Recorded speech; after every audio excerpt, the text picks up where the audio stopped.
கடந்த சில நாட்களாவே இந்த குரல் கேட்டுட்டே இருக்குல்ல, அதுவும் நம்ம இந்தியால திரும்ப திரும்ப கேட்டுட்டே இருக்கு. இதுக்கெல்லாம் காரணம் இங்க இருக்க மக்கள், இங்க இருக்க கவர்மெண்ட், இதெல்லாம் தானே. இந்த மாதிரி ஆளுங்கள்லாம் சும்மா விட்டு வச்சிருக்காங்களே, எனக்கு ஏன்னு தெரியல. இந்த மாதிரி ஆளுங்கெல்லாம் சும்மா விட்டு வச்சிருக்காங்கன்ட்டு. இந்த மாதிரி விஷயம் எல்லாம் வெளிநாட்டுல நடந்துச்சுன்னு வச்சுங்களேன், ரோட்ல நிக்க வச்சு பப்ளிக் முன்னாடி கண்ணை வச்சு சுடுவான், இல்ல கழுத்தை வெட்டுவான்.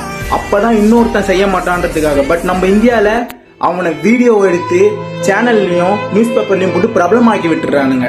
இந்த மாதிரி கேசஸ் தொடர்ந்து நடந்துட்டே இருக்கு. பாத்தீங்கன்னா கொல்கத்தால அதுவும் ஒரு டாக்டருக்கு, ஒரு உயிரை காப்பாத்துற டாக்டருக்கு இது நிகழ்ந்திருக்கு. இந்த மாதிரி விஷயத்துல நம்ம அசால்ட்டா இருந்துடுறோம். யாருமே இதுக்கு ஒரு குரல் கொடுக்க மாட்டேங்கிறோம். சோ இனிமேல் இது மாதிரி நடக்க கூடாதுன்னா நம்ம எல்லாருமே ப்ரொடெஸ்ட் பண்ணணும். எப்படி உங்களால நேரடியா முடியலையா, ஒரு வாட்ஸ்அப்ல ஸ்டேட்டஸ், இன்ஸ்டால ஸ்டோரி இது மாதிரி போட்டீங்கன்னா ஒரு ஆதரவா இருக்கும். ப்ரொடெஸ்ட் பண்றவங்களுக்கு ஒரு ஆதரவா இருக்கும். இந்த விஷயத்துக்கும் சொல்யூஷன் சீக்கிரமா கிடைக்கும்.